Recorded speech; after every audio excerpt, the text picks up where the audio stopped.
I think you're still okay. We need a turnstile. Yeah. You can't count.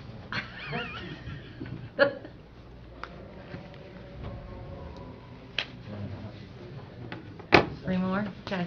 Hey, is there, on that health restriction, I mean, as far as having meetings, that churches are exempt from that, aren't they? That needs to be made known. Churches are not required for the, I think they're omitted from that. I think you're right. That's something we need to ask her to. Oh, you're fine.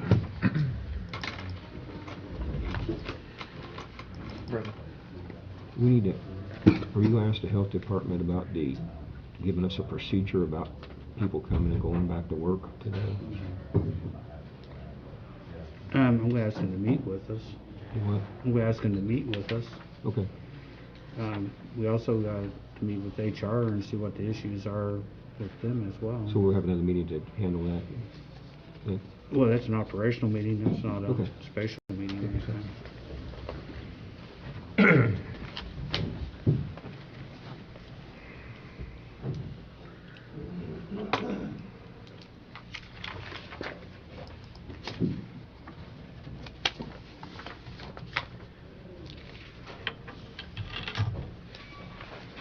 How's John today?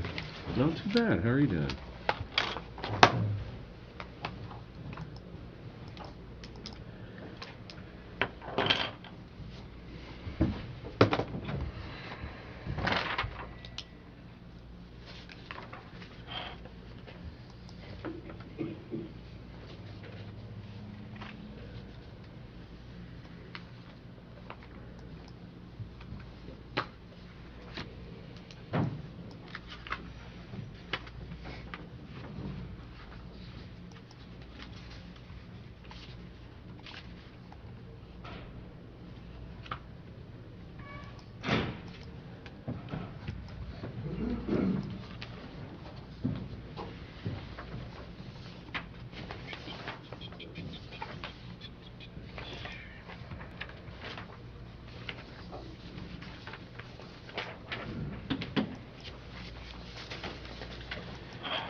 How's Eric this morning? Not too bad. Good.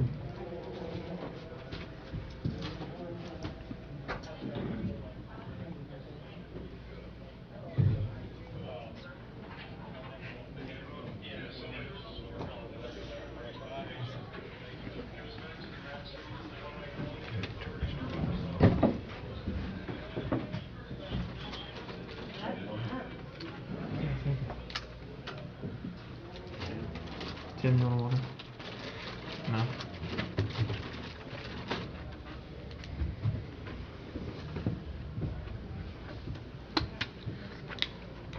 Good thing I got here early. May not be permitted to be in. Huh? We wouldn't be permitted to come in. 25 I know. people. Have to kick someone out.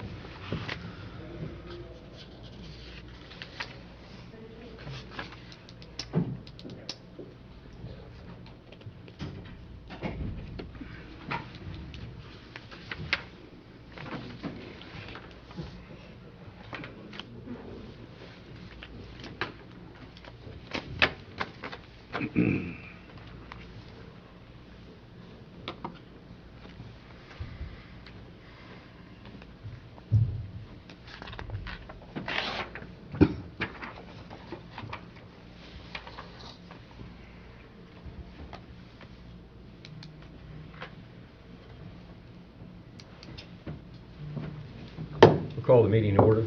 Please stand and place the flag for the pledge.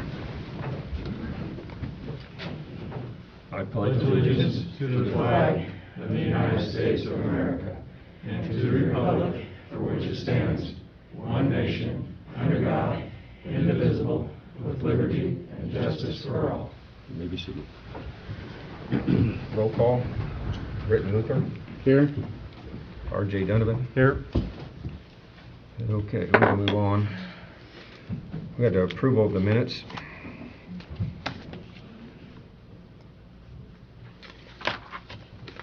I'll make a motion to approve the minutes. Of what date? Would be the last meeting, wouldn't it, January? January 5th, Yep. 2020. I second that motion. Motion approved by R.J. Donovan, second by Britton Luther. All in favor? Aye. Aye. All opposed? The ayes have it. Approval of claims.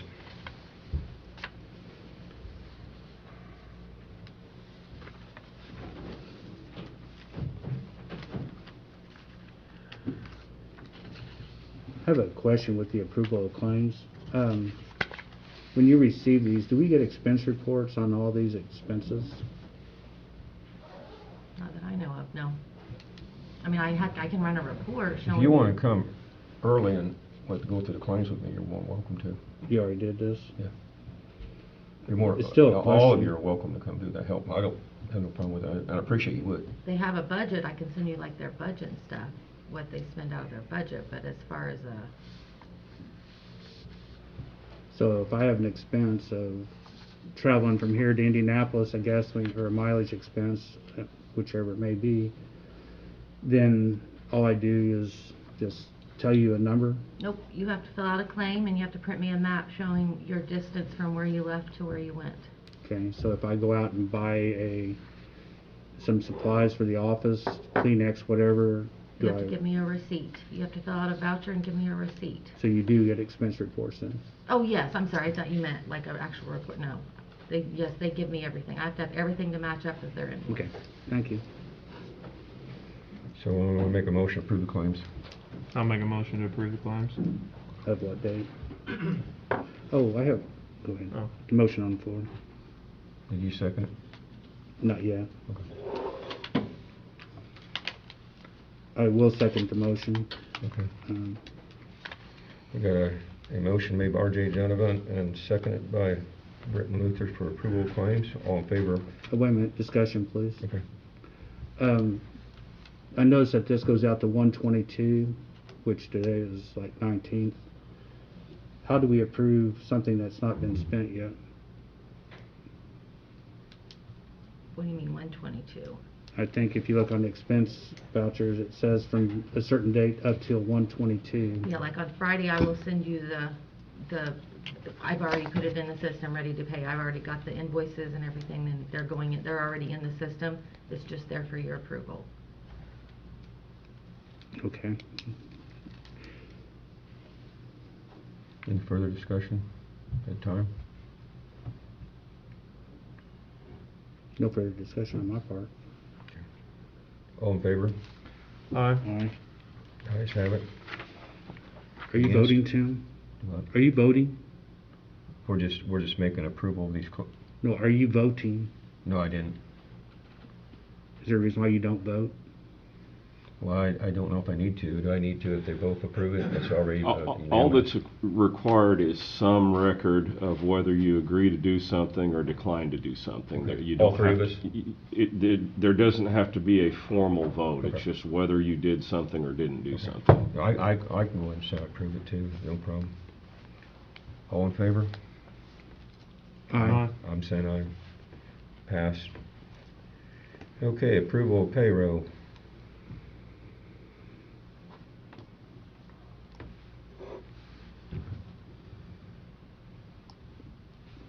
Did I receive that?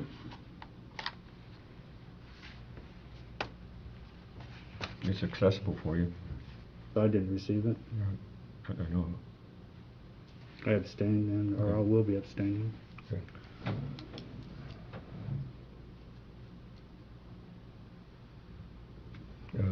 Make a motion to approve payroll. Okay. I second it. Discussion? You need more verification of how this works, that's what it is. And that's no Well, problem. if I'm approving something, I like to know what it is. All right. Well, after the meeting, we can show you and get it, so from now on, you can get to that yourself, you know what I mean, so you can view it. Is there a reason why it's not in our packet? Is what? Is there a reason why it's not in our commissioner's packet? Brenton, it's normally just a printout of a list of the names, and it's all folded up and normally just given to you guys, and it just has everyone's name and what their net and their gross is and their distribution, and that's really all it is. So it doesn't show hours or anything else like that. If you want some other kind of report, I can see what I can come up with that for you, but normally we just have a list of names and what their pay is. Okay, thank you. Uh-huh. We got a motion to approve it? Yep. Motion by R.J. Donovan. I'll second it. All in favor? Aye. Or discussion, I'm sorry. We can clarify that with you from now on. You know, I mean, this is a working process, so we'll figure it out a way we all three can have access to that. It's just, I have a problem with the way the motions are made, that we're approving something that, maybe y'all saw, but I have not. Right. So, We can work on that and whatever it needs to be to satisfy all three of us that you, especially you feel comfortable with, we'll do it that way. It's no problem. sure. So, all in favor? Aye. Aye. Opposed? Abstain. Abstain. Passed. Approval of payroll. Treasurer's report, investment report. It's in, I guess I don't think she Lauren can. said she'd be here for the next meeting. I thought she was going to be here for this meeting. That's not. Open issues. First we'll go to the handbook. If you want to speak on that. Yes, I gave you guys a list of everything that was changed in the handbook, and that's by number. So I will email you the handbook, that way you can check everything out and look at it and approve it for the next meeting. Just because it's 96 pages, didn't feel like wasting that much paper. So I'll email that to you guys today. Okay. Okay? Very good. Anyone got any questions for Anita? Does the handbook cover the COVID issues going on now? No, it does not. Okay. Does it cover our payroll issues or anything we have with concerning employee pay? Yes. Mm-hmm. Okay, thank you. Mm-hmm. Okay, any other questions about the handbook? Okay. E911 address updates. Anyone here on that? As of this morning, they're still not on the map. Okay. How Welcome many- back. Welcome back. Thank you. I'm glad to be here. How many addresses is there not on the map? I just checked the new houses that have been Okay. unbuilt in the last few months, but they're still not on there as of this morning. Can you update us at the end of the meeting, give us an update on how many of the 911 addresses have been assigned? That are still not on the map Right. for the next meeting? No, after the meeting. Oh, sure, yes, I can go through the list after the You meeting. can supply it to us, we'd appreciate it. Odyssey, anyone else with E911 update? Anyone? Odyssey conversion resolution, I think you'll. Good morning. The Odyssey resolution, I submitted it back in December, so that's why Amy Griffin's name is on it, because we had signed it prior to her leaving office. But then I was quarantined, so I wasn't able to make it to that meeting, so I apologize for that. But the resolution is a required state document for us to convert to Odyssey. We are one of the last remaining 6 counties in the state to convert to this data management system. It's a cloud-based system versus what we currently have, which is, and Nate, you can correct me if I'm wrong, because I don't know all the techie stuff of it, but ours now is housed mainly here. So the system that we're currently using is good, but it's not been updated for quite some time. It doesn't play well with all of the state programs that they've now made us start using for the job. The reporting requirements will be so much easier for my staff. no more hand tallying, no more going back and trying to compute numbers, rather it will all self-populate because all of the systems that the state uses will play nicely with the Odyssey system. It will be easier for us to access for working at home. So there's a lot of upside for us. It's going to be not an easy next few months for us as far as the conversion is concerned, but this resolution is just the first step as far as the documentation goes to get us on board to do that. So. Okay. Anybody up here got a question? Yeah, does our current computer hardware support this program, and for the foreseeable future, will it have the For capacity the to do most so? part, and Nate can help me out with this a little bit because he's worked with us a little bit on this, but the state has already been here to inventory what we have to see if there's anything that we need. And I've just kind of been receiving random Dell boxes, so they're sending me the stuff that I need to do this conversion, and they haven't charged us for any of that, and I don't think that they will. With the project that ran last year, there were 2 computers that needed upgrade. Everything else is up to par. And we've already upgraded those, or we're going to? Odyssey's going to send them to the judge, and Okay. we'll get them upgraded, yes. Do we have a budget for for this portion of it, and do we have a budget for training? I assume there's going to be training involved. It doesn't cost us anything. They pay us? It does not cost us anything. Okay. In fact, the whole Odyssey system, for us to use it is free. The state's providing that for us. Do we have any security issues with it, with our systems?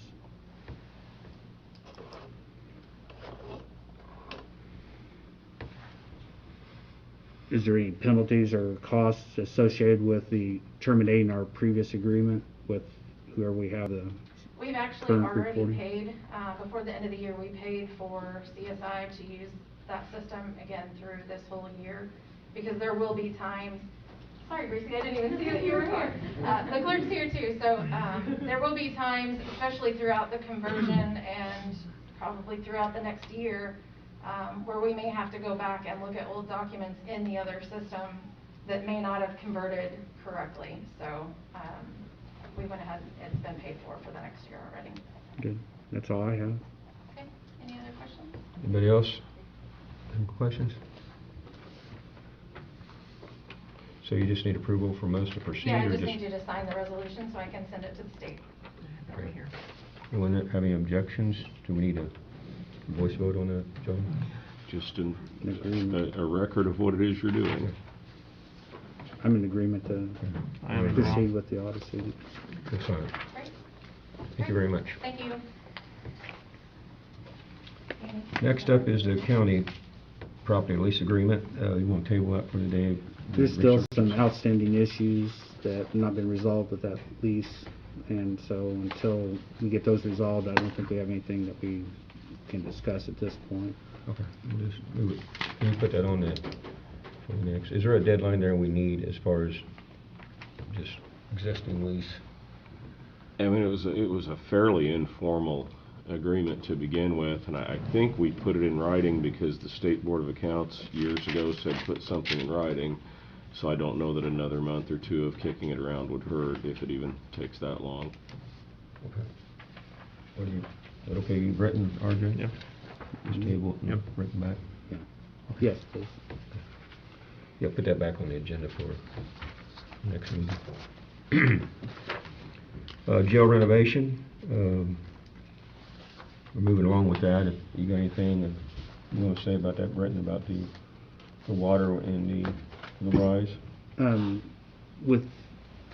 Actually, there's a couple of issues that one of them came up after the meeting, was the sanitary sewer as well. HWC is now contracted with RQAW, and they'll be working with them, and basically it's a matter of coordination. There's a number of issues that come along with interfacing the water and the sewer with the project, and accordingly we will be asking, or RQAW will eventually be asking for a supplement to their program, or to their agreement. That'll include basically the HWC working on the water line and for the sewer. We're also working with the RISE. There is some formal agreements there that we find that Mr. Grew and actually Sanjay from RQAW have provided that give us an idea of what the agreements were before and where the lines and so forth are indicated, and then also what the responsibilities are for maintenance and upkeep going forward. With that, those will have to be updated. Some of them date back to when the Army was still here, and so with the new operations coming into play, we'll be having to come to either modified agreements or new agreements anyway with the RISE. Did you have something to add to that, Eric? No, that basically covers it. We did have a kickoff meeting with RKW last week, and things are moving forward. Mm-hmm. We also received this week 100% design plans for review. We'll be hopefully going to a special meeting this week to review those plans, give those approval. Once those approvals are obtained, then we'll be going to construction drawings. Last Friday, we sent out for requests for qualifications to 4 different construction managing type firms. There is a schedule in which, and I didn't bring that schedule with me, apologize, but by February 16th, I think the meeting is, we should have a selection by that time to be able to introduce it to the public and put them and actually go to contract with them at that point, whoever that may be. Right now it's CCI. I don't know if I can remember them all now. Do you remember? One of them was Garmong, Envy, I think was another one. Envoy. Envoy. Yeah, I don't know those other two. There was one other one that I don't recall, and then Yeah. CCI. Yeah. It appears that we will have at least 3 quoting on that qualifications. I'm not sure that we'll have all 4 of them at this point. The process that we'll be going through is that we'll be, once we receive, they will have 2 weeks to prepare their documents, or up to 2 weeks, not quite 2 weeks. Once they do that, we'll have an interview with them. From that interview, we'll be scoring them, selecting one of them to come back and discuss pricing, and the remainder, if we have any other questions concerning their program. If we're satisfied with that, we will select that firm. If we're not, if we can't come to agreement on price and the rest of the agreement, then we'll go to our second choice, and then we'll continue that down till we're out of construction managers. Hopefully we'll select one before that. Are we still, would you say we're still on the date of letting bids in May or June of this year? I mean, I think we're looking in April. Okay. Is it not? April 1st or thereabouts. That's the reason why it's important to get the construction manager on board. He has an integral part of this to play in the matter of the specifications and the bid documents and how this has come together. Also, the schedule's still fledgling out there until we get the manager on board and develop that basically from the beginning to end. Looks like that we're shooting for the 4th quarter of 22 to have the project complete. Along with the construction manager, hopefully they'll also represent us as an owner's rep. It'll be a combination of owner's rep and construction manager.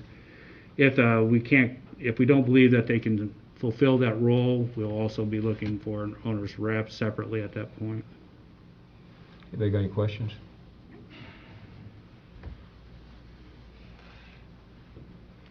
Okay, we're going to move on from the jail project. New business, Penny Barton, APC zoning.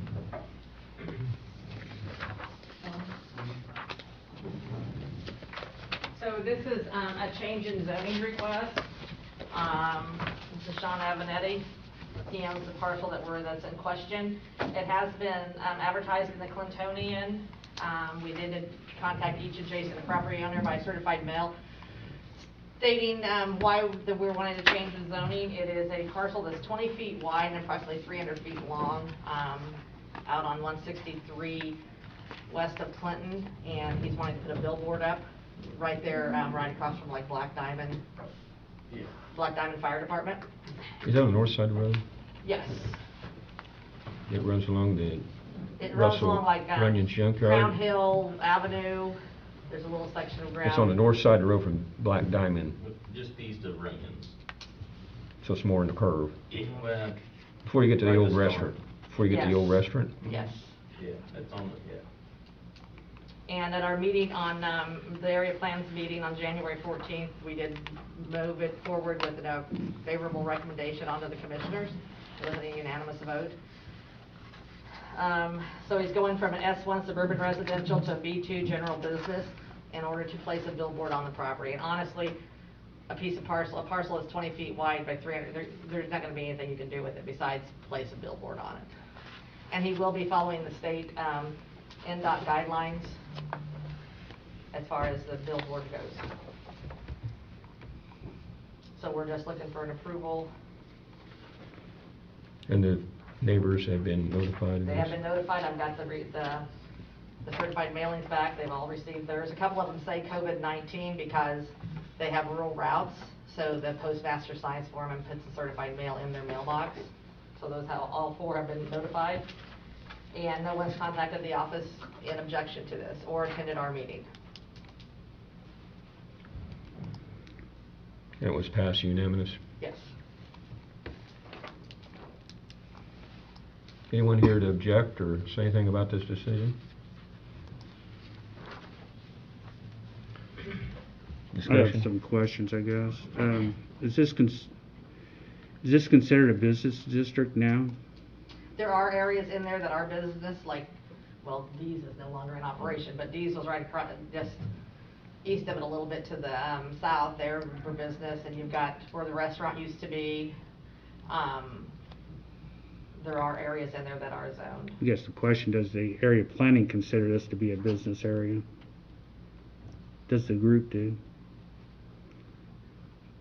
It seems to be a hodgepodge of business, residential, suburban business. Correct. He I don't- cannot, with the way the zoning is currently set up, he cannot place a billboard on that property being zoned S1. In order to place a billboard there, he had to change the zoning to B2 general business. That does allow billboards on a parcel. The way I read that zoning, it's supposed to be in support of a business that's on site for a B2. If it's a standalone sign, does this still, you believe it would be qualified underneath this zoning? Under the sign portion of the zoning ordinance, yes. Is there any restrictions or anything to the sign, or is it? The state, since it's on a state highway, the state is pretty strict on their guidelines of how close it can be to the highway, how tall it can be, or how short it has to be. They're very strict on their guidelines. That's just within the right of way, though. If anything, that's viewable from the Yeah. state highway. Because you have to get a permit from the state, won't you? Yes, you'll have to get his Yeah. permit from State the state permitting too, first. yeah. I'm in the process. Has there been any restrictions suggested by the plan commission? Actually, that has to go in front of the BZA then, did it not? No, I thought signs did. no. Okay. Is there any minimum requirements? It looks like you have a sign. Do we know what type of sign? For this parcel, it looks like 6 times the length of the parcel, so that'd be the 320 foot times 6. So that's a fairly good sign, good size sign for it on that one side. Is no restrictions to that? No. The state has those restrictions on, it's not gonna be a lighted sign, it's just gonna be a billboard. But we follow the state guidelines as far as, he'll have to follow all the state guidelines to put the billboard up along 163. But we're not imposing any county restrictions on the sign at this point. Correct. Okay. And it is a county-owned business, so, we're supporting. Is this local. associated with the business there? Yeah, it's for, I'm gonna use it to advertise for my business is all. Are you adjacent to it, or? I'm based out of Clinton, so Okay. it's property's hard to come by, so I'm working with what I have, so. And you do currently have a billboard in Clinton as well? Yeah, yeah. On Well- Elm Street? Just a smaller sign there on Elm Street. This was previously an S1. Why was it ever zoned an S1, given the size of the parcel? It's What it was when zoning went into effect in the county. That centenary is zoned S1. Okay, what was it prior to, since it must be grandfathered, since it doesn't qualify as an S1? What was the grandfathered? So it was S1, and we're changing it to a B2. What was it before it was an S1 though? We had no zoning prior to that. What was its use though? Was it intended for? I have no idea. That was prior to 1970. I have no idea what I'm assuming residential, since it was a centenary, so, Was this subdivided by somebody? no. Okay. Anybody else have any questions or discussion? I'll make a motion to approve the change in zoning. I second it. All in favor? Discussion? Discussion? Thought we were- I believe there should be county restrictions on this, not just the, whatever the state says to have happen on this property. This is in the county, it's not just the right of way, and it's not just the state highway. We do have neighbors, there is a, regardless of whether he says he's not having a lighted sign, or he is, or what size it is, somebody else is going to own the property eventually, and that sign can change. And these can be a pretty good sized sign, whether it's on that corner or set back from that corner. So I think there ought to be more discussion with and I think we should get a written recommendation from the area planning, as opposed to just a verbal that they approved it unanimously. You have it written right here. It's right here in our packet. I got it here. Okay. But it just says approve it. It doesn't. Okay, if that's the best we get, that's my comments anyway. All in favor? Aye. Aye. Opposed? Aye. Measure passes. That can be brought for more discussion with the zoning, I think, if there's some issues there, we need to go back and talk with Penny and, Sure. get that resolved. Appreciate your comments. Next on the Myers Engineering.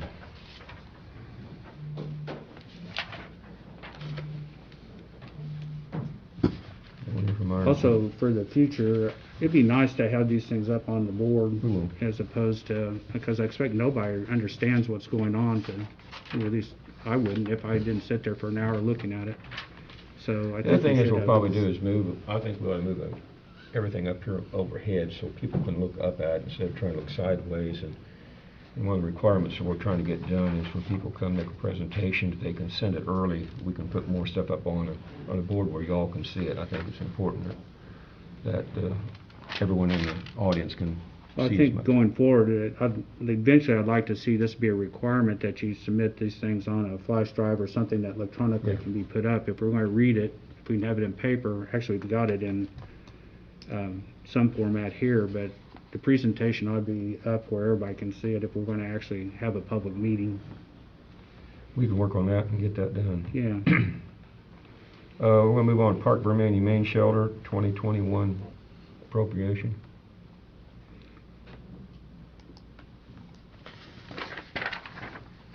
I think this is just something you guys have done every year. I don't think anybody's come to talk about it. They're just wanting you guys to approve it.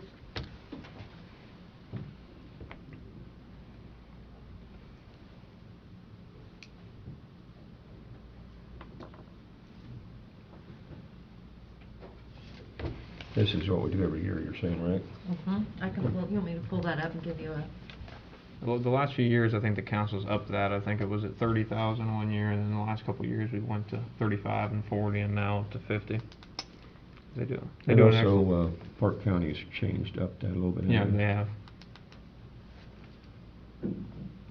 Is it correct to say that Park County and Vermillion County participate equally in this, in the funding of the shelter? Yeah, the council a few years ago, I think it was like, we were given 30,000 and Park was at like 20, and over the years, we've kind of tried to equal to make it even. But yeah, I think Park County does a little bit, some things in Park County that we don't do, but the building station in Vermillion, And when I look through the budget, how does I don't see this in the budget. Does it come out of general fund? Is that where it comes from? I think it's budgeted out of Commissioner's Court. I could be wrong, but I do remember doing this at the council. I mean, updating this from, I think we were at 40 or whatever, and we upped it to 50. Okay. Council is on board with this? Yeah, yep. I'll make a motion to approve. I will second that motion. Or approve what? Are we gonna? Yeah, approve Will the be more formal. $50,000 appropriation for the Park Vermillion County Humane Society. I will second that motion. Second. Aye. All in favor? Aye. Aye. Aye. Opposed? Motion passed. Okay. Economic Development, Dylan Reagan.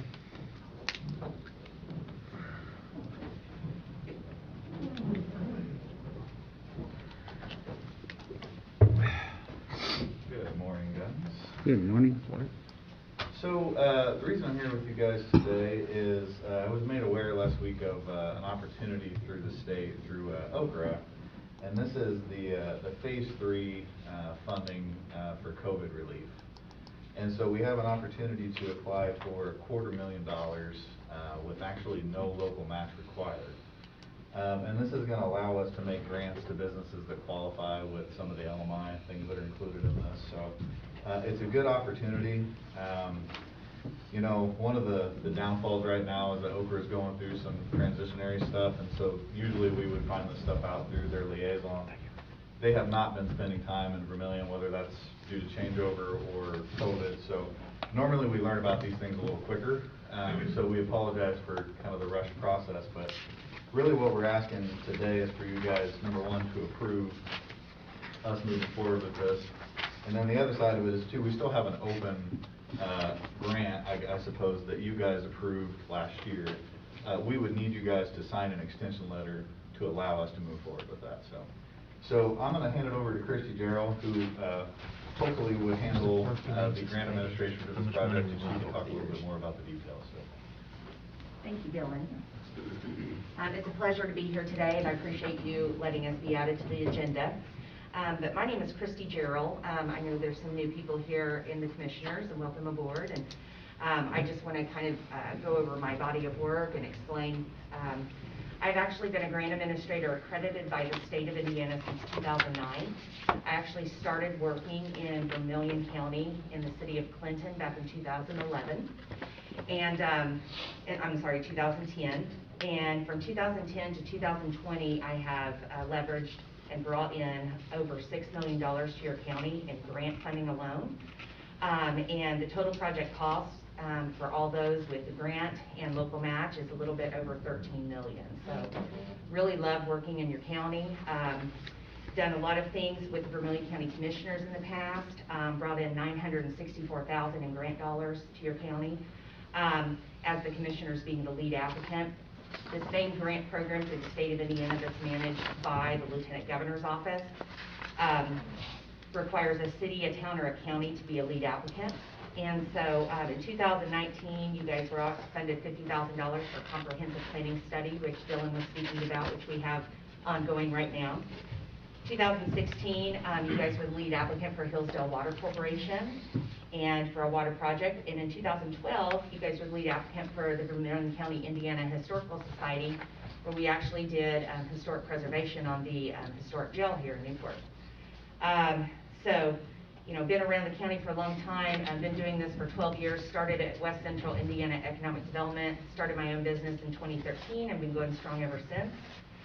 I've actually provided you in my packet my resume, which lists all of my body of work. These are grants that I've personally written and administered after they've been funded.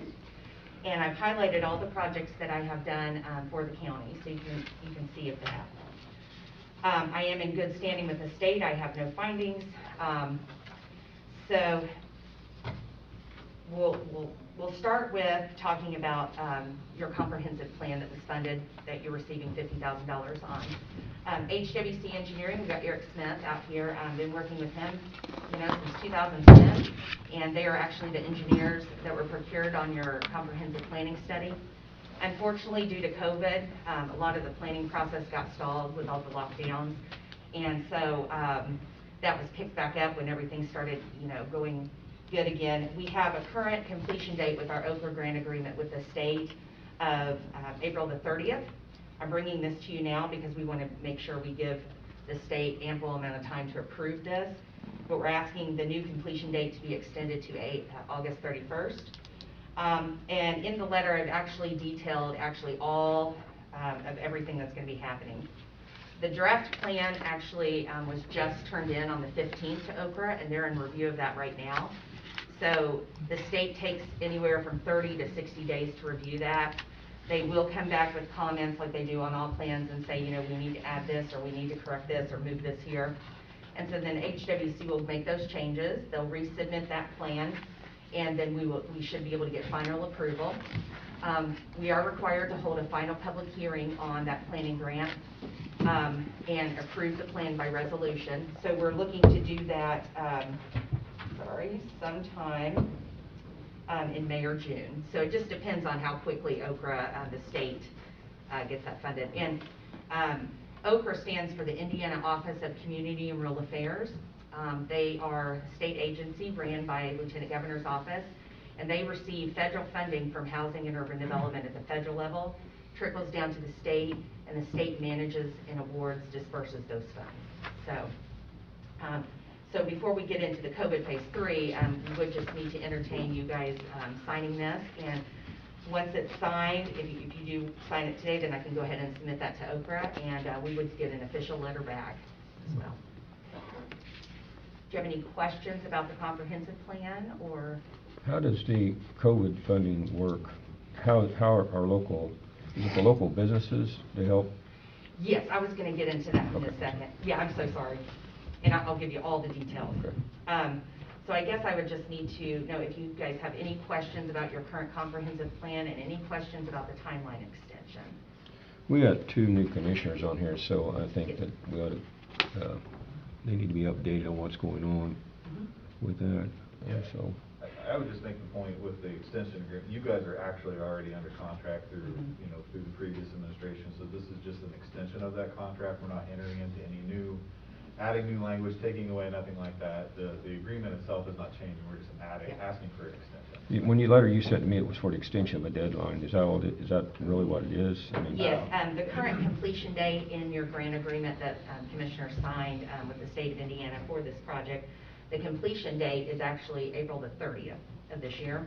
We know we're not going to meet that because timeline, with Okra having to take 30 to 60 days, and then all the activities we have to do, and then once the state approves the plan finally, and then the commissioners pass it by resolution, we have a public hearing, then we have to do the final drawdown of funds to get the engineering firm paid with the grant.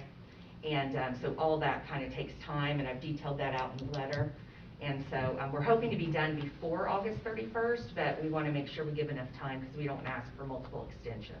So this actually extension letter will keep you from being in violation on your grant. Who administers this program? Do you do that, Dylan, or? It would be us that administer it through, working with Christy. So, I mean, essentially, we're kind of asking you guys, since you are the executive authority, it has to go through you guys. Essentially, you bless the plan. We'll do it on your behalf, but we would actually be the ones that would administer it. Okay. And I guess that doesn't have anything to do with this part of it. Thank you. I would make mention too, since you're passing that around, with the larger grant, it's not required to do a local match. However, I think I'll probably go ahead and ask the EDC to commit some dollars towards that because it'll give us more points in the process.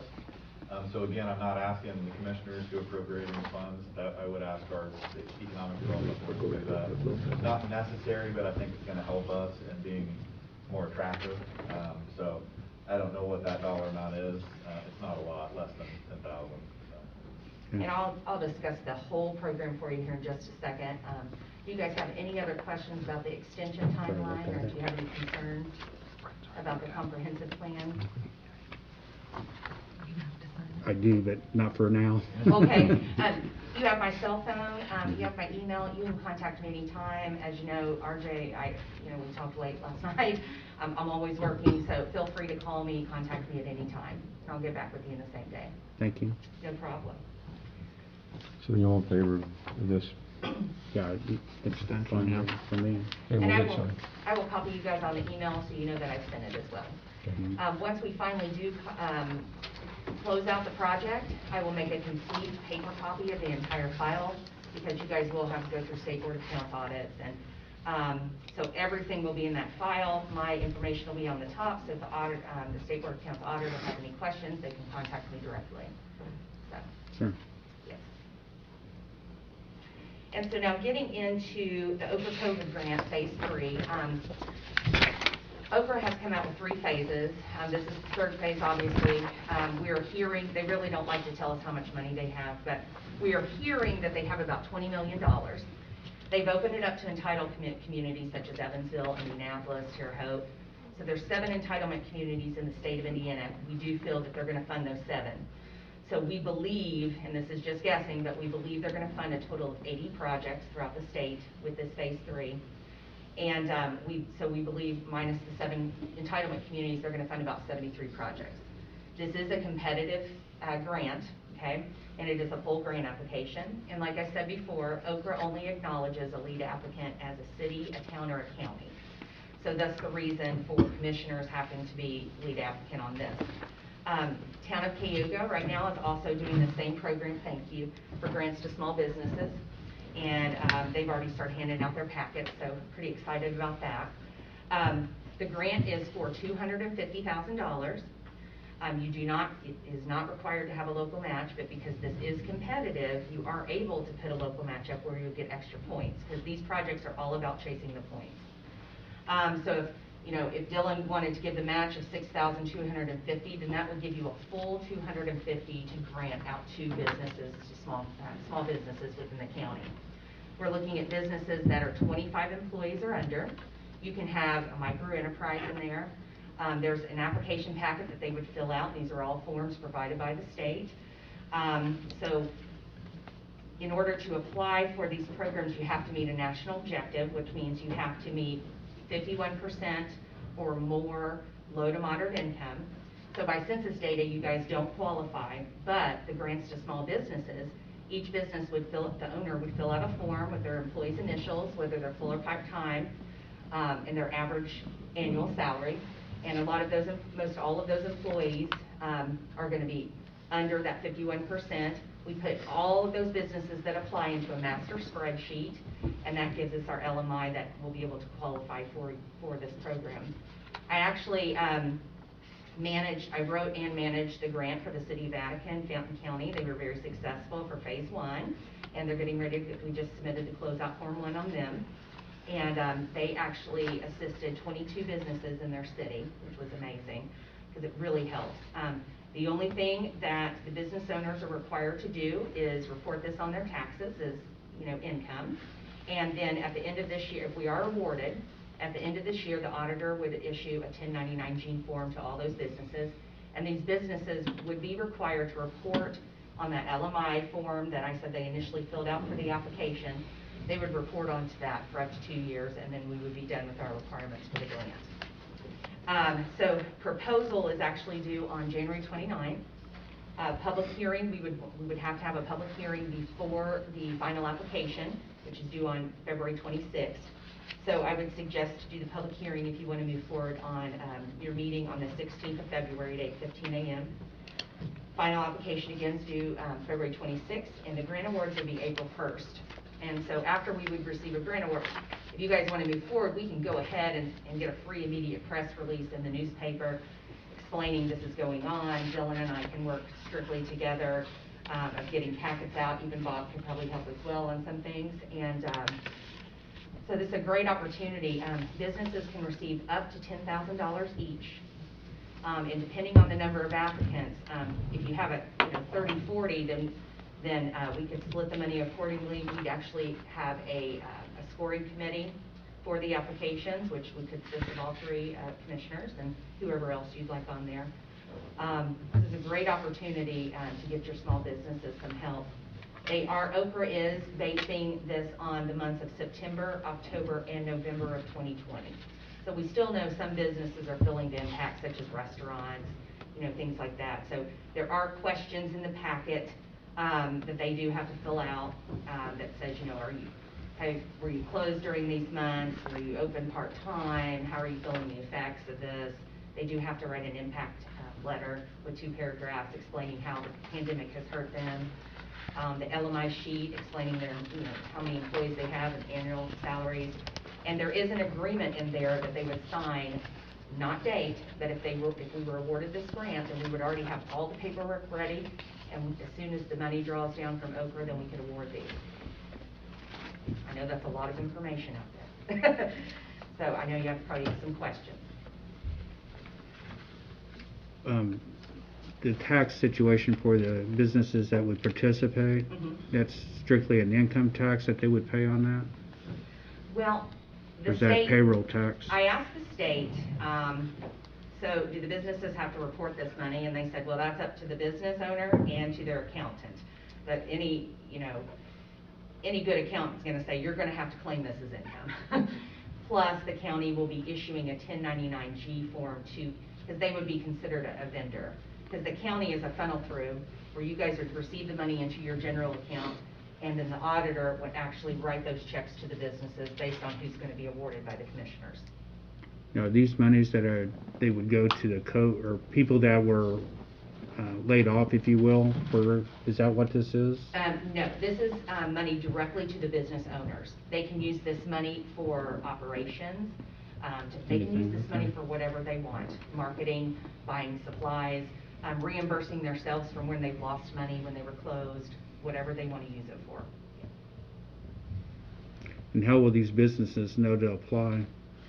So, working with Dylan directly, if that's your wish, we would actually coordinate together. We would put a free story in the newspaper with the help of Eric over there. And Thank you, it would Eric. say, you know, the packets could actually be available here at the auditor's office for people to pick up.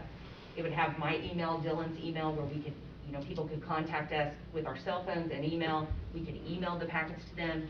Dylan knows a lot of the businesses, almost every single one of them in the county, so he could start distributing packets as well and calling people. So yeah, we would actually do, first we would do one press release starting the process and giving a due date. And then if we're awarded, then we can actually put another free story in, giving an additional due date of April 26th. That would be our drop dead deadline to get the applications in. We would also, we have roughly 300 or 400 people on our newsletter list that has a lot of business owners. We would definitely plug it through that as much as we could. And then, you know, we'd be willing to take out paid ads in the Clintonia or the Trip Star to make sure that, you know, that's getting out and share on social media as well. So, we want it to be successful, so we'll do what we can to get the business. And I believe you said you could probably have the application on your site where businesses could go Yeah, right on and click. we talked about making some additions. We could definitely include that on there, yeah. So Dylan, if I could interject, is there some guarantee that if we do move forward with this, that you could contact every small business in Vermilion County? Because I'm not sure they're all going to get the paper. I'm not sure they're all going to, you know, go to the economic development That's a good website. point. We do have addresses of all the businesses, Okay. so I mean, we could do a letter campaign as Yeah, well. Just something just to make sure some of that they're aware of it, because I'm sure there's going to be some that I would hate to miss, one or two that Yeah, could that's a potentially good use point. that funding. That's an excellent point, yeah. The expenses for this, how does that, can we take that out of this funding as well, or does it? Yes, so you how have does it two get funded? options. Since there is no local match requirement, you can actually, and $250 is the total maximum amount we can get. The first option is no local match at all, and $243,750 would go for grants to small businesses. $6,250 would go towards your grant administration program management. That could all be paid out of the grant. The only thing that would be out of your pocket is, which Dylan has committed now to the newspaper advertisements, so it would be like $50 for the 2 public hearing advertisements that you have to do. So. And it takes care of your fees for administration? Yes, sir. And the state of Indiana, because this is a disaster, they have capped the grant administration fees at 2.5% of the grant amount. So, Your second option would be, because this is a competitive grant and we, you know, have to go after the points. If you did put local match in, there's a few of my communities that are doing that. They're going to get extra points on the application. So if Dylan's group were to be willing to put up the $6,250, then you would have a full $250 to give out to grants to small businesses. How do they rate that as far as a point system? I mean, what makes it so more attractive for them to fund X? Well, this one, normal grants, construction grants, they have a different scoring matrix. This one, they've kind of done a little different. They base it on consistent unemployment claims. They base it on community distress factors of your county. So there's certain points, local match that you're putting in. If you wanna- Who does that? Who furnishes That's the that state of rating? Indiana. That's the grant program, Lieutenant Governor's office, yes. I mean, all these ratings you're talking about, I mean, is that as accessible through the State Department of? Yes, they're on regular websites, and yeah. But Tim, are you referring specifically to how they score it, like their actual scoring rubric? I don't know if that's available. That is available. I can actually email that to you. Okay. Mhm. Would that make a difference on how they fill out their applications or how you? No, the application they've got to fill out is the application. The scoring we can't control the unemployment claims of the county, and we can't control our distress factors, which are based on unemployment rate, median household income, labor force participation, so that's kind of already set.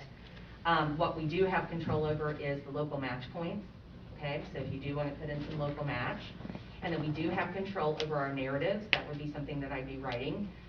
We would write the project description, project need, and also financial impact, and kind of how we're going to manage the program. And then the scope of work as well. So that's kind of in our control as well. So they'll be looking at all that. Are these custom built for, I know you represent a number of different entities here, counties, cities. Are these cookie cutter replies, or do you get in and actually customize each count or each entity? Oh, no. Each application is its own application. Yeah, definitely. One good thing is, another thing that there's point system for is regional effort. And we would actually, since Cayuga is in the county and they are applying for the same program, we would actually be tying you in to coordinating with the town as well through Dylan. And he's your, economic development director of the county. So, and also we could add Bob Guruyan on there as well, because they want to see a regional effort going on. So, yeah, we would totally make your application specific for your county, and it would not be cookie cutter. Is there any other towns or cities participating in this other than Cayuga? No, I did. Clinton approached me. They actually applied for phase 1. It was a first come, first serve. And as Dylan stated, there's a lot of craziness going on up there at the state. They were the first ones we got submitted in the state, and then they changed the rules after the fact, and so the mayor decided he did not want to go for the phase 3. Yeah, he was very discouraged, so. Yep, so just Cayuga, and then if you guys wanted to proceed forward, it'd be you as well. And then before the meeting started, we had talked about some of the forms that would need to be signed. So Oprah does acknowledge that the auditor is the chief elected official, and because she is the chief elected official, she would be required to fill out an automatic direct deposit form that would go into the grant application. And this is just so if it's funded, the state already has this information. And then the second form she would fill out, which she just has to sign, I have it all ready for her, is a W-9 form. Those both would go in your application. Since the commissioners are the lead applicant, and that's what Oprah acknowledges as the lead applicant as a county, city, or town, there would be 3 things the commissioner president would need to sign. A disclosure report, pretty much just states your name, your address, your federal tax ID number, and then the amount of requests we're asking for the HUD grant assistance, which would be $250,000. So that is one form. The second form is, because we have to have public hearings in this, one before final application, and then one will be once we receive the grant after, and then we decide who is going to be funded. Before we hold a public hearing, we actually have to do what's called a 4-factor analysis. We go on American Fact Finder, which then sends us to Census Bureau. We look up how many people in your county are English speaking, okay? And so I did look that up. Based on the 2019, which is the newest data, it's 97.9% in your county speak English, which means we don't need a language access plan to assist with Hispanics, Spanish speaking or any other speaking. So that would be a second form that we would have to sign that goes into the application. And final would be the authorization of submission. This is signed by the commissioner as well for this project specific, and it is just saying that you're authorizing the submission of the application, and that you will have this once grant is awarded on April the 1st. If we are lucky to be a recipient of the grant, then this has to be completed, this project within the next 18 months, which we will, because we're kind of on a fast timeline here. So, do you have any questions about the forms or? Once you decide you have 30 companies that come in, how do you rate these companies as to whether they get a funding or partial funding or whatever? How is that decided? For instance, for example, what the city of Attica did is they actually did a tiered system. So in phase 1, and some businesses receive 5,000, some receive 7, some receive 8. And what they did, and this is totally up to you as the scoring committee, we would work directly with you on developing those criteria. You have a couple options. You can, say you have 25 apply, you can split up the money that way. Or you can set scoring criteria to say, you know, if this business in September, October, November of 2020 was open full-time and they were doing okay, and they don't have any tax liens or judgments, and they've been in business since September of 19, then we're going to award them $5,000. But say you have a business over here, like a restaurant that has been closed down and they're only doing carry out, they're much more negatively affected by the pandemic than this other business. So you could choose to have scoring criteria to give them a little more. They could get 7,000 or 8,000. So that's something that you as the commissioner, as the lead applicant, we would work with you directly on helping you develop those criteria. Have you already done that, Dylan? Have you got an idea of how you want to administer this program? I mean, as far as, you know, originally we were kind of conceiving first come, first served, first 25 applications we get to qualify. I think that's probably the fairest way to go, but I would be very open to meeting with you guys and, you know, going over what you think would be an adequate scoring rubric. Because we're talking only 25 applicants, but they're only for businesses under 25 employees? Correct. So if you had to guess, how many businesses do we have under 25? Under 25, probably well over a couple hundred. Yeah. Yeah. So I mean, my concern with going first 25 is if we don't make sure everyone's aware of it, you know, I think that could be a very negative thing to do. Yeah. That's a fair point. Yeah, some thought needs to go into that. Yeah, before we, Yeah. And we do have some time to do that, so if you do want to move forward, and get your proposal in, and then, you know, awards aren't announced till April 1st, so we have from about now till April 1st to decide about how we want to do scoring criteria. And Dylan and I could actually brainstorm together and get you some ideas, maybe some different options, and then we could tweak it from there if you want to as well. Thank you. And if there's no other questions, I approve proceeding ahead with this as well. I'd be in favor as well. I'm in favor too, so we can get that signed for you. Thank you for your time. Thank you very much, and please call me if you have any additional questions.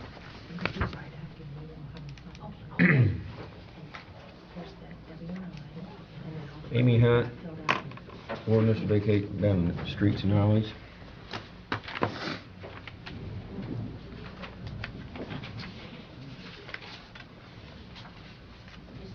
Intimidating for me, so, we had back in January, 2018, I came in and had, approval to vacate some alleyways, that runs through my properties that I have, out on City. Then I received a paper saying that I need to have a lawyer to do a ordinance, and now we're just trying to get that signed so we can get those vacated completely and then get it all added into the proper deeds. Because my understanding, this was brought earlier last year, and the only thing was lacking was a signature. Yeah. Is that correct? We passed it, approved it, but just didn't have the signature of the county commissioner, Right. correct? On the ordinance and the corrective deed.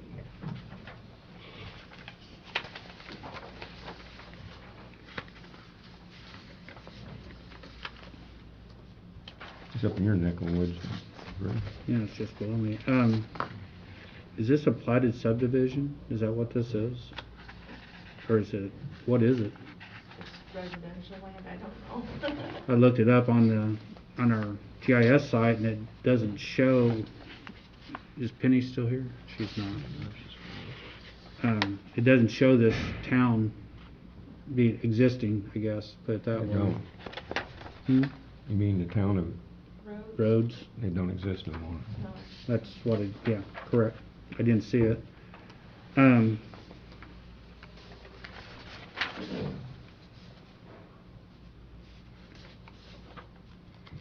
guess one issue I just had with it was that an attorney drove this up, and it's not a surveyor that actually, we're talking about legal boundaries here, and it's not in a proper format, nor is the plat in a proper format. The ordinance may be fine, description may be fine, but without it being going through a surveyor, I don't see it being an acceptable vacation. I believe the county has done this before, vacated alleys without requiring survey, but, or at least a surveyor's stamp on it, saying that the distances are correct and that the descriptions are correct. Mr. Spur, is this not something that is required to have a surveyor stamp on this, since it has the legal boundaries and a legal description of sorts? The thing that came up was at one point, auditor's office employees were drawing up the legal description, and a past auditor said they didn't want their office responsible for creating that legal description. And so since that point, it's been on the person petitioning to vacate something to provide the legal description of it. Now, we haven't insisted on a surveyor stamp. That would be up to you guys as to what you would approve. Well, the issue here, I think, is this is no longer an existing town. It's not incorporated or unincorporated, No. or it's a platted parcel that has county, apparently, and I don't know, is this county property then? It looks like it's right-of-ways that cross through. You've got like 6 parcels that, and then right-of-ways cross back and forth over her parcels is what I'm looking at. The issue is here, this was already approved, it just wasn't signed. Correct, by the record, it was already approved, it just didn't have, they didn't get it signed that day when it was here. That's what it is. Well, that only requires the president, I believe, to sign it then, if it's approved, already been previously approved by the commissioners. That's my understanding, you brought it last year and everything was done, I talked to the recorder's office and It was they said everything was done, it just wasn't signed. I think this is why we have problems with our assessor's office and in a lot of places in the county, because we vacate these, but yet there's no tie-in. That's a problem that the state had way back when they let lawyers start doing these things, and they got into problems with, there's always 640 acres in a section. Well, some sections are short, some are long, and lawyers don't do this very well. Then they turn it over to civil engineers, and civil engineers are screwing it up, so then they went to licensed surveyors. And that's the reason why you do that, is because whenever you try to sell this parcel, whatever, does it actually match what is supposed to be there on the ground? And I think even though you can sign this, I think it's an error for us to continue to vacate these things without a legal survey, assuming that we would vacate it in the first place. I agree with you on that, and we can approach different procedures and making things work better, you know. Yeah, and the other thing is that this is going to be reassessed then, because all this property that was apparently in the county now becomes something else. Has that been It addressed? becomes private or- ownership and they'll be taxed on it. Anyway, there's nothing really for us to do. It's a matter of whether you want to sign it or not. I don't think it is anyway, as president. But I do not like the way this process has been done. I think it causes problems in the county. Not today, but sometime whenever this property changes hands in the future and part of the whole. So that's something that we can address and try to improve on, you know, in the future. It's something that you want to look at and recommend, where we're all open to that. So, I have no problem doing this. It was previously agreed upon by previous administration, and the only thing was lacking was signature, and I have no problem doing that this time.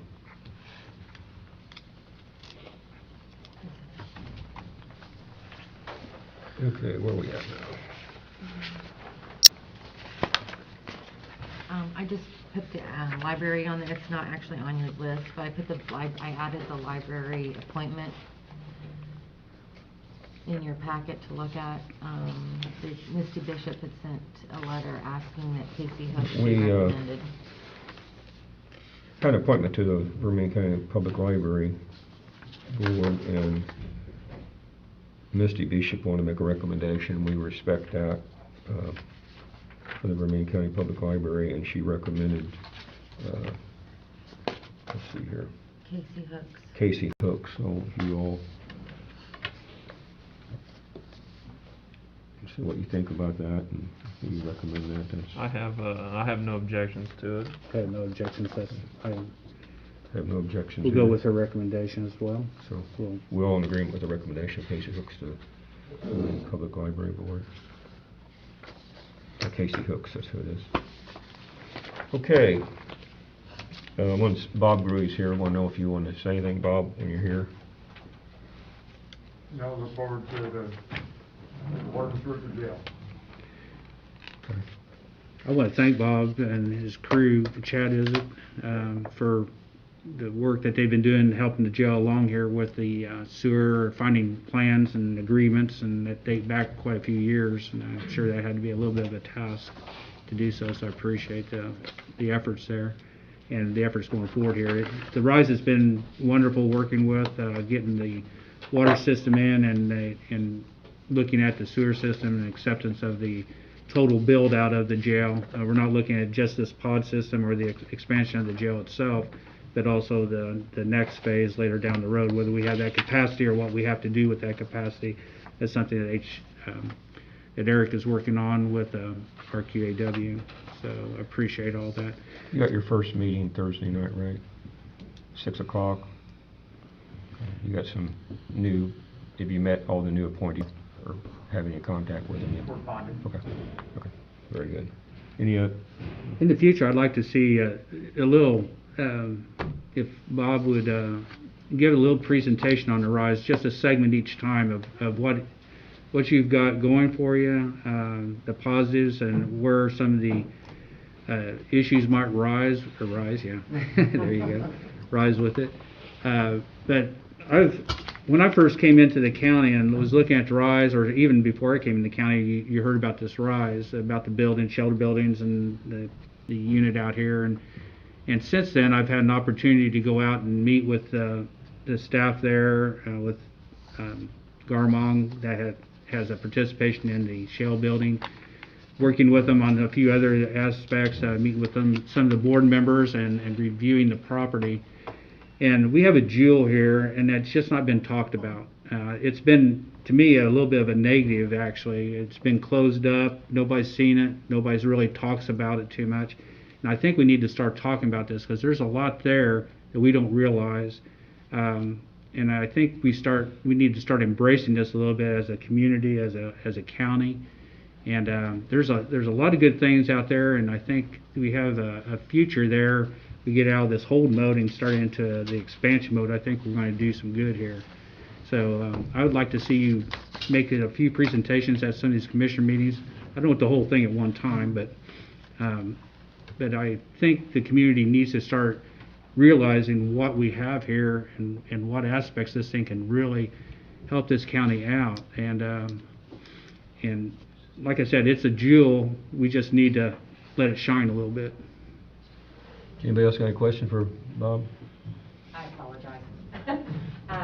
So I would just need your permission also to run the public hearing ad, because with the grant application due, the final application due February 26th, and this is language that's set by the state of Indiana, and so I would need permission to go ahead and get that to the paper to advertise.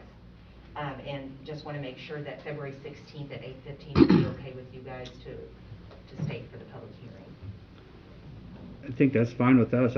If you can work through Dylan on these, he can keep us advised as to the steps that you're going through, if there is a hiccup along the way or something else that needs to be done. But now, part of that public hearing ad does state if we're going to put local match in or not. So I guess we need to make a decision on, do you want to do no match, or would you like Dylan's group to pay for the match, or how? Right now, I think that that's something we'd have to discuss and talk about later. I don't see where we would. I don't know, we have that much. How much time do we have to make that decision Well, now? so that public hearing advertisement has to be in the paper, and then we can't have the public hearing until 10 days after. I do leave on vacation on the 24th, so I need to get it to the paper pretty much. It's got to run in the paper next week. Close. So, yeah, and then whatever you've announced in that public hearing ad is what you're stuck with in the application, so it's up to you. It's got to be a Unless zero we're match having, or... unless we're going to do this at a special meeting, we need to probably make a decision here shortly. Yeah, Dylan, I'm sure that economic development would be able to put up that 6,000, wouldn't they? Your board? I think so. I don't see that being any issue, Yeah, so. I would be in favor of the 6,000 with, or whatever that match is. Okay.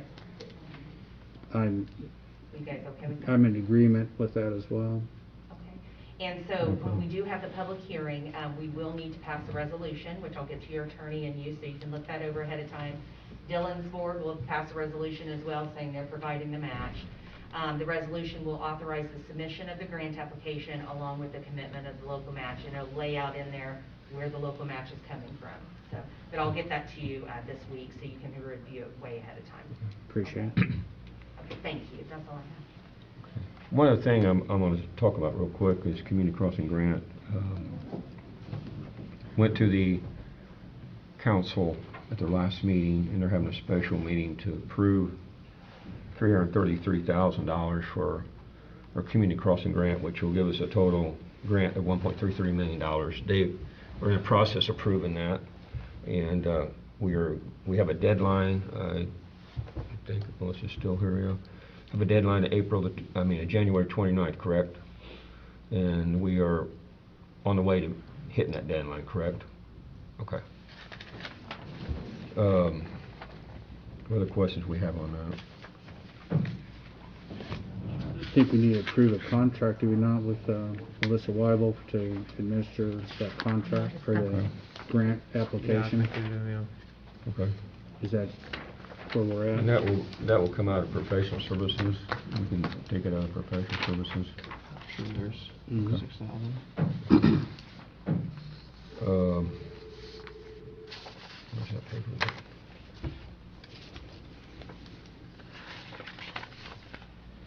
Your copy of that one around somewhere. I think it's on your email. Unless you sent it off. Tim, you want to use mine? There's Sure. mine. Okay, this is a contract agreement we have with Melissa Weibel for doing the grant, and it's the compensation would be a payment $6,000 payable in 6 monthly installments, $1,000 each, and monthly payments made first Vermilion County payday and before the 16th of the month. And Melissa's an independent contractor, and let's see what else. She has written all these previous grants and done a wonderful job of it, and so I don't know if I'm going to make a motion to agree to that agreement, or what we're going to do here. Yeah, I'll make a motion that we engage Melissa Weibel for the fee of $6,000 to complete the community crossing grant for 2021, that is. I'll second that motion. All in favor? Discussion. Discussion? Melissa's worked on the crossing grants before and was successful last year in $1 million, I think, in grant. The county put up another $333,000. Those went, as you can see, to some of the, I think, the road pavings. Where we're projected for this year is to look at, I think, now I only know the District 1, St. Bernice, I think, and Blanford, and possibly Dana, I think, is 3 in District 1. What's in District 2 that's being looked at? We have all of it written out right here if you want to see the sheets after the meeting. I mean, we could go into quite a detail, but this is all here, so if you want to look at what roads we have, you can look at them. Okay. Here. But anyway, it's quite an involved process, and this should have been, I think, passed last December. It's now crunch time to get this complete again. Another reactionary thing that we're trying to get away from, but we're going to, if this gets approved and then the cross grants approved, we would be in for another $1 million to be spent in the county, and basically I think it's all for road surfacing at this point. Yes, The Melissa? thing about, I've heard this said, sorry, man. Community crossing grant, I've heard people in the county say all the money goes south or it all goes someplace. It's totally wrong because each district is split up with so many roads, and it's District 1's got 40% of roads, District 2's got 30%, District 3's got 30%. So any funding, sometime we might go over a little more in one district and do the other, but the general thing is each district gets the same allotted money for X amount of roads. So I just want to put, that rumor is out sometime, I want to put an end to that because that's not the way it works. It's appropriate according to the percentage of roads. Another thing that's a little interesting fact is that the political districts, District 1, 2, and 3, are not the same as the garage districts. So just because you think you're in District 1, you're not necessarily in garage District 1, 2, or 3. I'm not exactly sure why it was done that way, but I'm sure it has a reason. So we got a motion, we got a second, we got discussion, any other discussion? I think Melissa had a comment. I just had a correction. The 2021 project is St. Bernice, with the projected 2022 project being Blandford and Benton. And I just wanted to correct I sit corrected. And that's only for District 1. District 2 and 3, of course, have their own roads. Any other discussion on this? You want to move on? Ron, you got anything you want to say? No, I just submitted a report to you guys all by email. It's not my intent to take up meeting time, but if you have any questions, I'm here to answer them. You want to present at the next meeting, or? Well, when next meeting we have Jim Swift coming in, he's the go-to guru for section corn perpetuation in this part of the country. And we spent about 3 hours together going through files in the office Friday and seeing what's been done and more importantly what hasn't been done. And he's going to come back with a presentation and some recommendations on how we move forward from here to get compliant with the law. Appreciate that. I appreciate your taking this under and for the reporting that we got from you this last time as where you've been and where you're going and so forth. So that was very, very nicely done. Is it WTH that has the software that we're using? Right. Everything's been installed on Alpha software, including Mike got the aerial views done last week. So we're ready to proceed as far as that goes. I want to thank the previous office holders and whoever made these decisions, including our sheriffs and so forth, about keeping this all on the same software, same basis, so that we can use it throughout the county. So that was a very, very good decision, one of the best I've ever seen in any county. So thank you. Mark O'Hara, you got anything from? Not today. Anybody else? Yeah, I do, Tim. Okay. Just want to let you know the Soil and Water Conservation District's going to hold their annual business meeting on February 9th, which I think is your night meeting in February.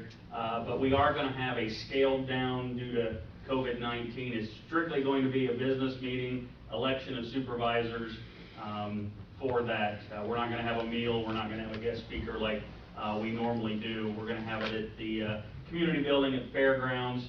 It'll start at 6 p.m. Reservations will be required, so there will be notices going out in the Clintonian on how to do that. You can call our office and get your reservations in. That annual meeting is open to any person in the county that owns a tract of property. You are eligible to come and be a part of that meeting and vote for the supervisor that is up for election, which actually is Daryl Morgan for this year.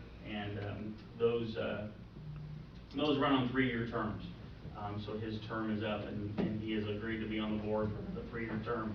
Our annual report is actually going to be printed in the Clintonian this year, working with them. And so that is set to run the week before the annual meeting, so that anybody who receives the Clintonian can see our annual report. And then we will also have extra copies available to anybody who wants one that does not receive the Clintonian. So I just wanted to bring that to your guys' attention, let you know that was coming up. Okay. Do you have any questions? Wendy? Come on up here if you...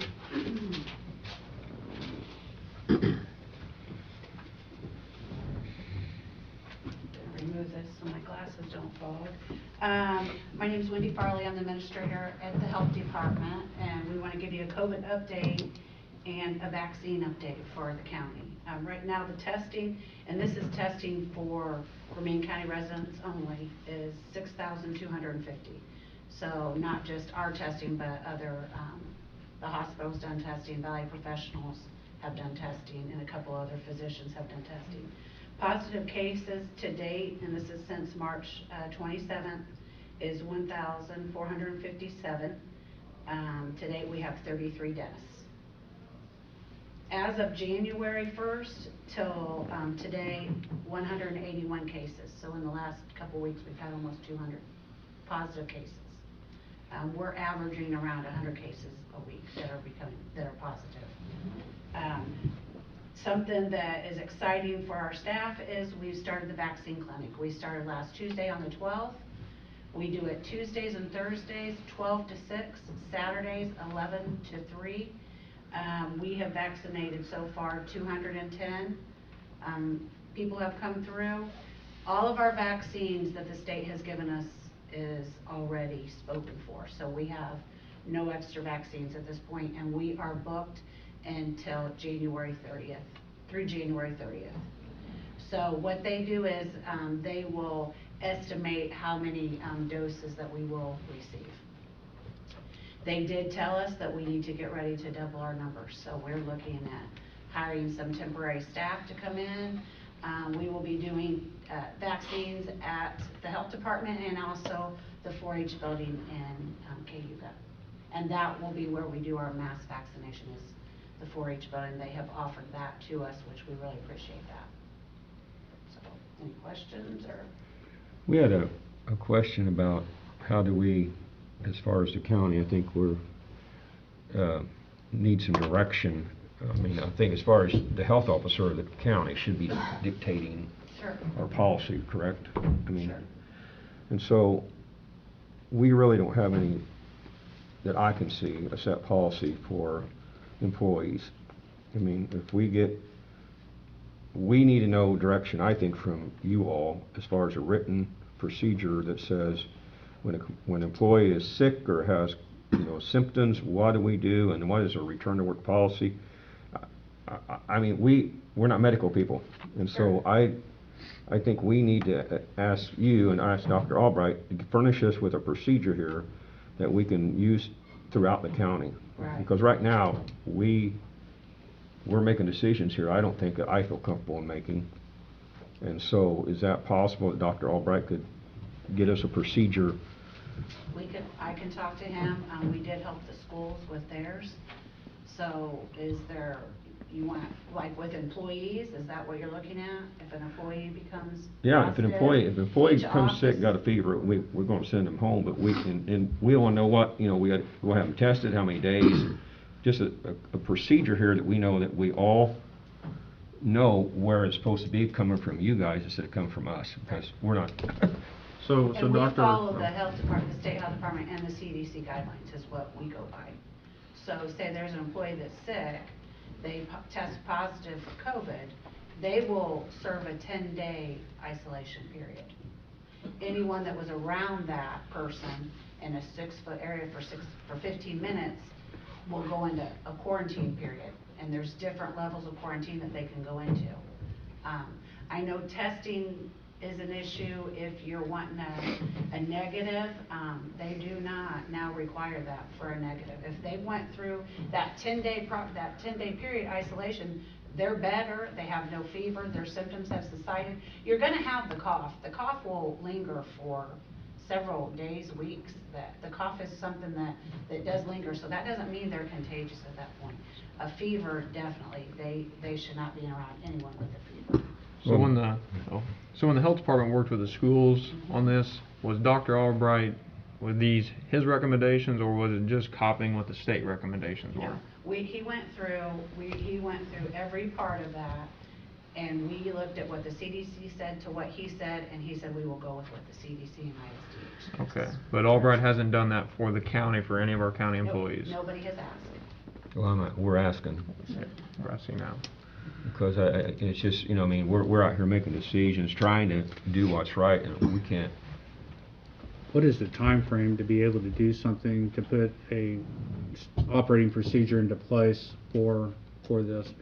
And I want, the other thing is that we've got two things going on now potentially. The flu season's now within us, whether we have a flu or a COVID thing. I'm not sure that they will be treated a little differently, but I think we need to be looking at that whole gamut of things that are coming in there. COVID may be first, but if we incorporate the flu and what other bacterial viruses that we have, what type of time frame are we looking at? Honestly, I can't tell you. I will let him know.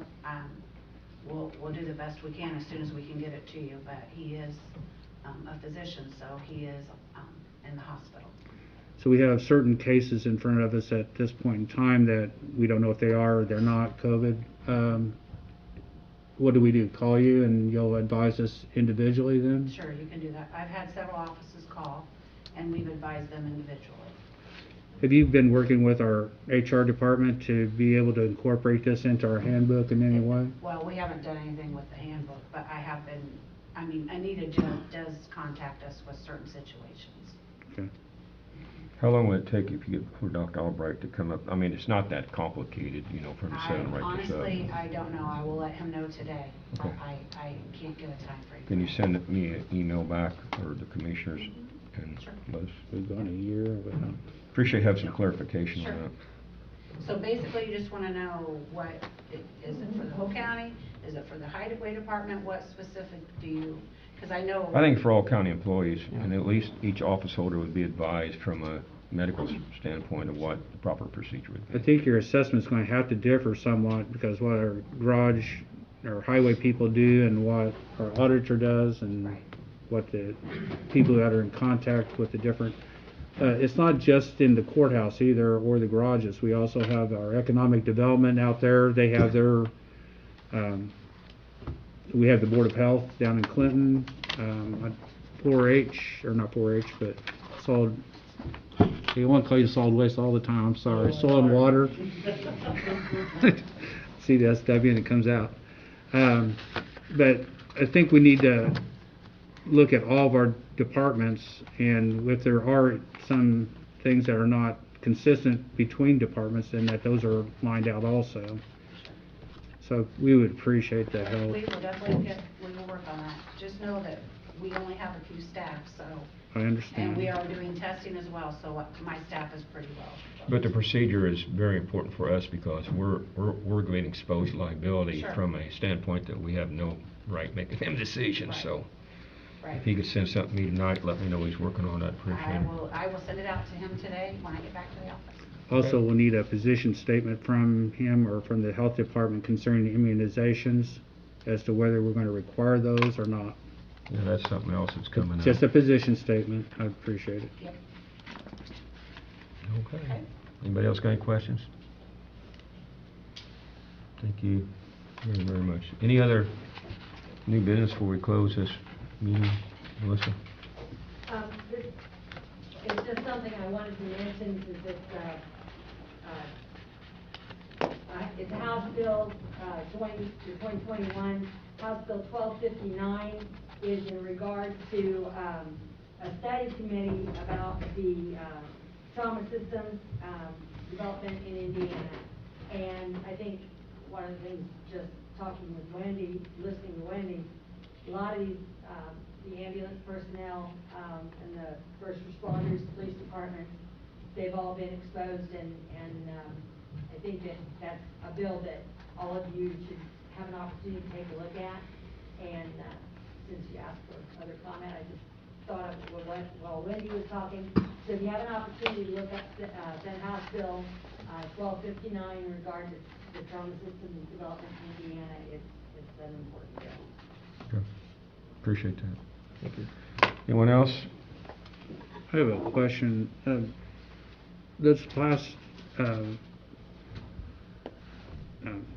guess, grants that we had, one of them went to Historical Society, all the different ones. Do we follow up that the monies have actually been spent and been spent appropriately? Yes, part of the grant administration is keeping a full financial record.